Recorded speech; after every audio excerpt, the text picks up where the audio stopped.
You say you're not a spokesman for the Labour Party, and I do appreciate that, but surely you have an opinion on what happened last night when a third of Keir Starmer's party had a complete attack of narcissism and I'm sorry, what? An attack. I'm sorry, had an attack of narcissism? Honestly, I've not heard a single Labour... I mean, Jess Phillips' explanation, I think the word "I" was in her letter to Keir Starmer, something like 35 times, and Gaza was in 3 times. It was about... my head and my heart won't let me do this. My head and my heart is with my constituents. There was no coherent argument as to why they did what they did last night. Now, you're not a spokesman for the Labour. Yeah, but the coherent argument is that she was representing the interests of her constituents because that's who she's elected to represent and who their tax money pays for, right? That's literally her job as an MP, to represent the views of her constituents. The views of her constituents were they supported a ceasefire, so she voted for a ceasefire. I am not usually one to defend Jess Phillips, but I will absolutely defend her to the hilt on this one. She is actually engaging in proper representative democracy, right? Whether it's by choice or by not, whether she believes in it because she wants to protect herself from getting ousted at the next election, or whether or not she genuinely feels like she must represent those constituents, either way, that is what she has done by doing that vote. So, all props to her. All props to her.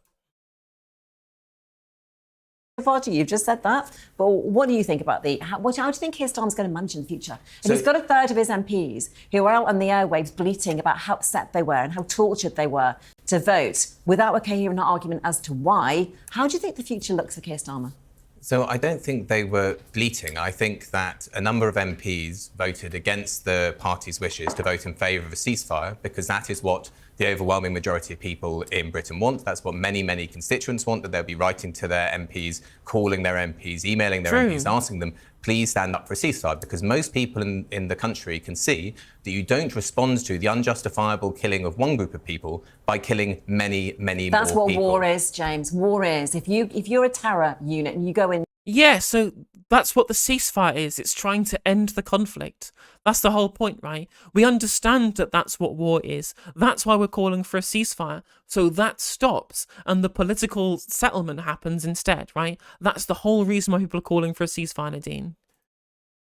You attack and you kill people in another country, that country will attack you. That's what war is. That's how it is. That's how it works. If you don't want to be attacked back, don't don't cross the border and kill with your bare hands 1,400 people. If Hamas didn't want this war, they shouldn't have done it. Okay, so okay, so then by that same justification, what about all of the people that get killed in Gaza and the West Bank? That would be immediately then be justification for the terrorist actions of the various groups across Palestine, right? Whether it be Lion's Den, or whether it be Hamas, or whether it be PIJ, or whether it be other groups around, right?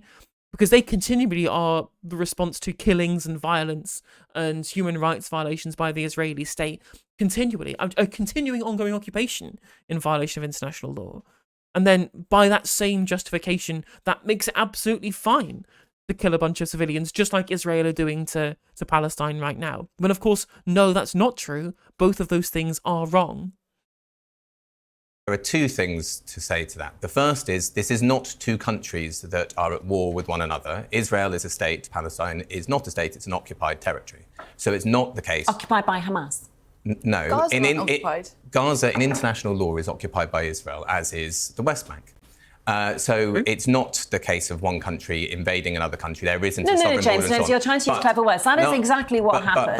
Hamas, who are Palestinians, moved out Gaza into Israel and murdered 1,400 people. Let me come to the main reason why the majority of people in Britain, in the US and around the world support a ceasefire. Because they can see that however horrific the events of the 7th of October may have been, the response to them is not to obliterate Gaza. It's not to bomb hospitals. It's not to kill children. That not only is an unjust and disproportionate response, but it also doesn't lead to any long-term peace. It doesn't give long-term security to the citizens of Israel either. Because do you think that... But it defends Israel. No, they're taking out Hamas. No, they are not targeting civilians. They are targeting Hamas. Again,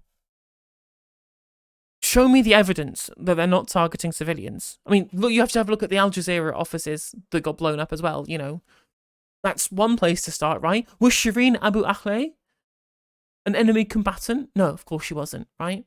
And they've done over 11,000 airstrikes now, and from their own figures, they think they've only killed just over 1,000 Hamas militants.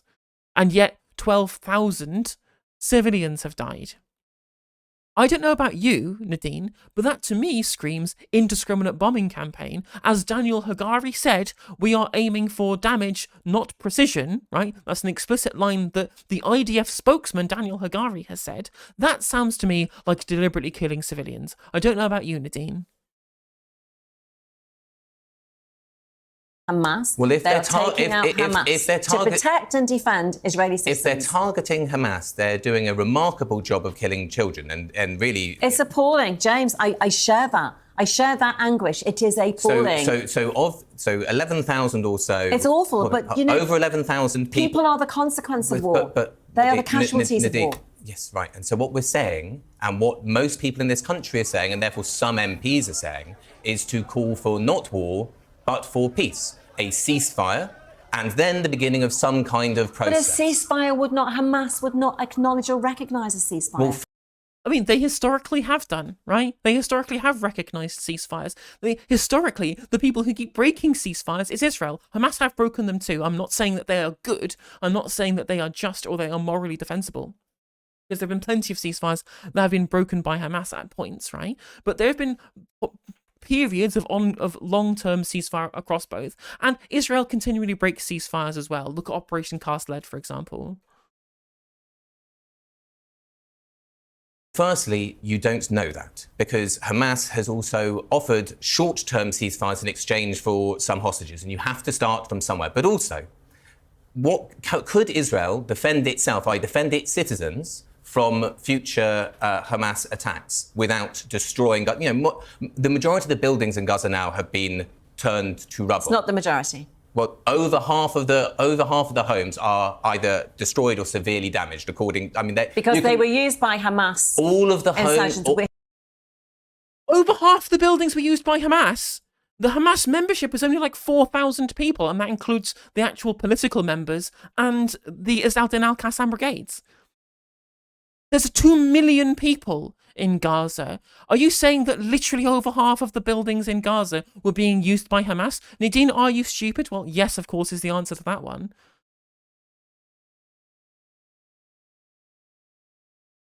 Who are also in the tunnels. I'm sorry, all of the homes in Gaza. If go to the Economist website, you know, that far left publication, The Economist, they have done an analysis of aerial and satellite photography, which shows you the extent of the destruction of this place. Now, could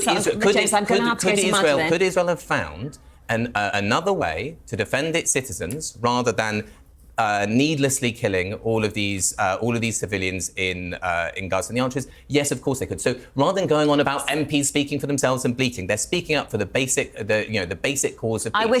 I wish they'd articulated that that's what they were doing, but that isn't what they did. It's not our fault that I mean, how dense do you need to be to hear somebody calling for a ceasefire and not just intuit that means a call for peace and for the killing to stop?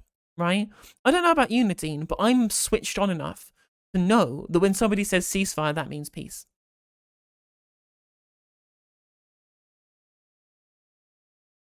MPs aren't very good at speaking, but that is what their vote meant. I'm going to have to go to Madeline, but just on your last point, that the IDF are not bombing homes, they're bombing Hamas targets who are... But they are bombing homes. Literally, they've said damage, not precision. Using civilians as their shields, and most of them are in the tunnels anyway. Madeline. Well, what I would say is that So if most of them are in the tunnels, Nadine, that means they're not in the buildings.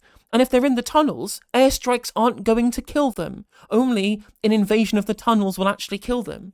It could, in fact, be the opposite, and that I don't think they actually really care whether the civilians die or not. They want to get rid of all of the actual infrastructure, which is, of course, a war crime to deliberately get rid of civilian infrastructure, so that they can force Palestinians out of those territories, which they've done twice now, trying to get them to evacuate from all of North Gaza and then also Khan Yunis now as well, to ensure that they have free reign to destroy as much infrastructure as possible, including hospitals, schools, and mosques, so that territory can be completely flattened, so they can't live there anymore, so it's eligible for them to annex it. That's what they're trying to do. That's what they're trying to do. And you've just given it away by just going, well, actually, they're all in the civilian infrastructure, but actually they're not, they're in the tunnels anyway, so whatever. Like, you've just undermined your own argument there, Nadine. I don't agree with James on this point, but I hate to think that we could ever be in a situation where arguing for a ceasefire is not considered a perfectly respectable opinion. It's not extremist, it's not beyond the pale. I mean, I think that when people hear the word ceasefire, they probably think... So do you think we have to have a ceasefire and then watch Hamas not on about ceasefire and then... No, I think it's very easy for us in a safe country like this to say to Israel, a country which, although I know it's obviously has much more firepower than Hamas, it is surrounded by hostile countries that wish it harm. And I can understand... I mean, hostile countries that wish it harm. I mean, you can say Iran is close by that wishes it harm, and there's Hezbollah in Lebanon who do want to wish it harm. But they already have a deal with Egypt. Sisi is much more pro-Israel than Mohammed Morsi was. Syria are too busy fighting amongst themselves. And that is basically it really now. And Jordan have had peace with Israel and have been amenable to discussions and solution with them for ages. Even the Abraham Accords got them favourable deals with Saudi Arabia as well. Then these aren't hostile countries anymore. The other countries in the Middle East have realised they're far happier to have economic relationships with Israel for mutual benefit than they are to continually protect Palestinians, right? The Arab states have abandoned the Palestinians in favour of the economic relationships they gain with Israel. The reaction, I mean, when it comes to I think when people hear the word ceasefire, they think, I'd like a ceasefire because we all want this war to end. However, the implications of that ceasefire might well be that, for example, Israel ceases its operations, Hamas continues. It gives them an opportunity to regroup in their tunnels, to resupply their soldiers. They could... Resupply how? Resupply how? Like, is there gonna be like any less continual surveillance of the area?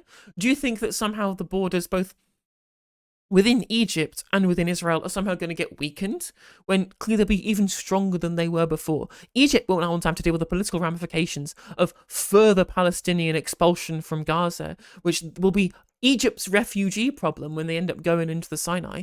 They want to make sure that Hamas don't cause this stuff again. It's been an absolute nightmare for Egypt. Why do you think that Hamas will have any ability to be able to arm themselves afterwards from now, given what's happened and what will almost certainly be a massive increase in surveillance of that territory moving forward? That doesn't make any sense. There's this rearm and regroup thing, when of course they will always be able to rearm and regroup because you're not going to be able to get rid of them. Even the Israel's own foreign ministry have admitted they're not actually going to be able to get rid of Hamas from the area because they're so entrenched within the Gaza metro at this point, which is an absolute maze of tunnels, a labyrinth of tunnels underneath Gaza, which would be impossible to clear out unless you wanted to kill literally all of the hostages, which of course they shouldn't be doing. They should be trying to get a political resolution to get these people freed so that they don't die, which they're not doing them because they've already killed 50 fucking hostages.